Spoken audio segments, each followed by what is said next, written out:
सर्वांचं अधिक स्वागत. छान तुम्ही शाळेमध्ये आल्या म्हणे आम्हाला सुद्धा आठवायला लागले कोणत्या वर्गात कोण बसवत होतं, कोणत्या ठिकाणी जात होतं. तामिळी बरोबर आहे. हा वर्ग होता आपला, आमचा वर्ग पिनाचा. आणि तू मस्ती करत होती, मी तू सुद्धा कमी नव्हती, बरोबर आहे. तुझ्यासोबतच एक फोटो प्रशांत राखी बांधायची तुला फोटो आहे ना, तिथे मिस्टर पी आहे गडचिरोलीमध्ये.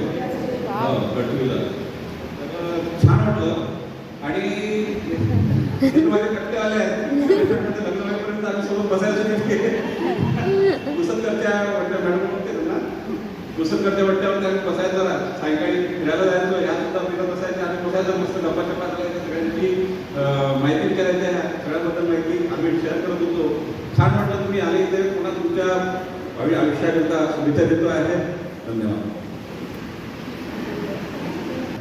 थोड्या जणांची बॅच मजा यायची त्यावेळेस. पण आठवड्यापासून दामिनीच्या वर्गाला देवीचा गोंधळ होता, प्रॅक्टिस घेत होता. हो सर. स्नेहात लगेच सांगायची गरजच नाही. स्नेहाची केस थोडीशी खूप मोकळे झाले आता, त्यावेळेस खूप आठवत होतं.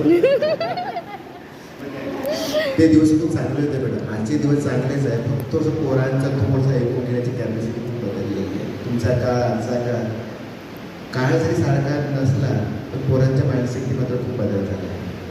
शिकवणारे शिक्षक तेच आहेत, त्याच ओळीने शिकवून राहिले. ओळी शिकवणारे कमी जास्त करत नाही. जेवढं जास्त उलट तुमच्या वेळेस जेवढा एक्स्ट्रा क्लास होतं ते एक्स्ट्रा क्लास आज होऊन राहिला. देणारे भरपूर आहे पण घेणाऱ्यामध्ये ताकदच नाही, त्यांची मानसिकताच नाही. मुलांना असं वाटतं की ट्युशनचे पैसे भरले म्हणजेच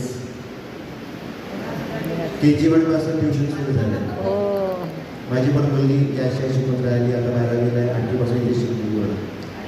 काही असं गरज नाही की दुसऱ्या शाळेमध्ये थोडंसं बाहेर मार्केटिंग चुकीचं होतं की सर बदलले आहे, शिक्षक बदलले आहे, शाळेमध्ये काही बदल शाळा शिकवणारे तेच आहे. थोडंसं इन्फ्रास्ट्रक्चर बदलणारच आहे काळानुसार. ते काळाची गरज होती, डिजिटलायझेशन झालेलं आहे.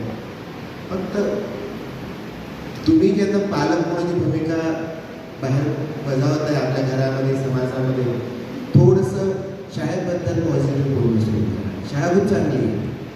काय आहे, आताच्या मुली आहेत त्यांची मानसिकता बदलली आहे. ती आपली तुलना दुसऱ्या शाळेशी करून राहिली आणि त्यामुळे त्यावेळेस आम्हाला विश्वास होता की आमच्या मुली शाळा सुटल्यावर घरीच जाणार.